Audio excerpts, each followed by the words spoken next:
Kalau laki-laki masuk surga dikasih bidadari 7 orang, bagaimana dengan wanita? Apakah dapat 7 pangeran? Wanita yang terlintas di pikirannya ingin dapat 7 pangeran tak masuk surga. Insya Allah kalau kau banyak puasa, nafsunya ada, tenaga nggak ada. Bro, ada cewek tuh, gua nggak ngelihat lagi. Aku udah mau mati aja.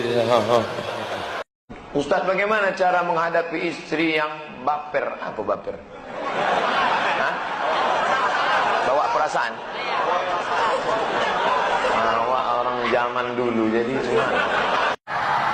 Jumpanya di mana? Di FB. Kok bisa jumpa? Begitu banyak orang di FB itu. Kenapa mantan itu kamu jumpa? Saya cari, Pak. Ayolah bro, kita ke karaoke malam ini. Tidak. Aku kalau sudah kukatakan taubat kepada Allah, sekalipun ke karaoke ini. Tidak, sekali tidak. Kami yang bayar. Ayolah.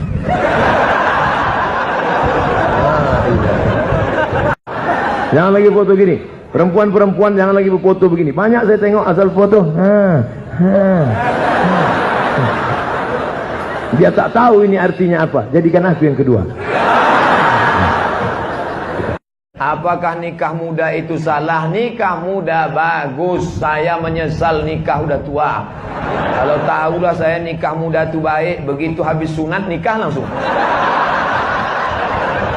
Sholat nggak apa-apa. Yang masalah itu nggak bertato, nggak sholat. Bagi yang belum bertato, jangan kalian buat tato.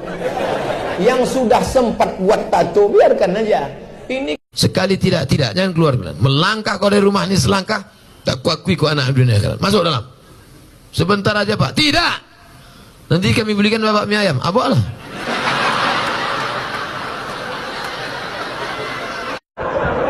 sekarang umur ini cepat matinya bang. Karena ada lagunya tuh bang, orang kaya mati, orang miskin mati, orang mati, abang pun akan mati. Sembayang lah bang. Nih, anak-anak gadis yang matre, berubah kalian. Dari mana kalian belajar? Bukan dari ceramah Ustadz Somad. Belajarlah kalian dari ketulusan Pertamina. Dari nol. Jangan kau cari terlalu cantik, nanti dituduh orang kau pakai pelet. Jangan kau cari terlalu buruk, malu kau membawanya undangan. Yang sedang-sedang saja. Mana ada perempuan lain siap susah? Perempuan lain cobalah tanya, maukah engkau hidup mengawaliku dari nol? Sorry ya bang, tapi di Pertamina mereka yang ngomong ke kita dari nol ya bang, kata dia. Apa hukum pacaran dengan cara LDR, jarak jauh? Mau jarak jauh, mau jarak dekat, mau nggak berjarak, haram. Memangnya Ustaz nggak pernah pacaran? Saya 4 tahun kuliah di Mesir, nggak pernah pacaran. Kenapa? Nggak dapat. Ustaz Somad, ya. Itu Ustaz pakai cincin ada magic-magicnya? Oh ada. Apa magicnya? Ini kalau dipakai duduk di rumah makan nggak bayar. Oh hebat Pak Ustaz. Duduk aja, jangan makan. Ya, kenapa orang Betawi ini kalau nikah ada roti buaya? Ustadz Somad, binatang yang paling setia tak pernah selingkuh adalah buaya. Jadi kami ingin dia setia macam buaya selama dia di air.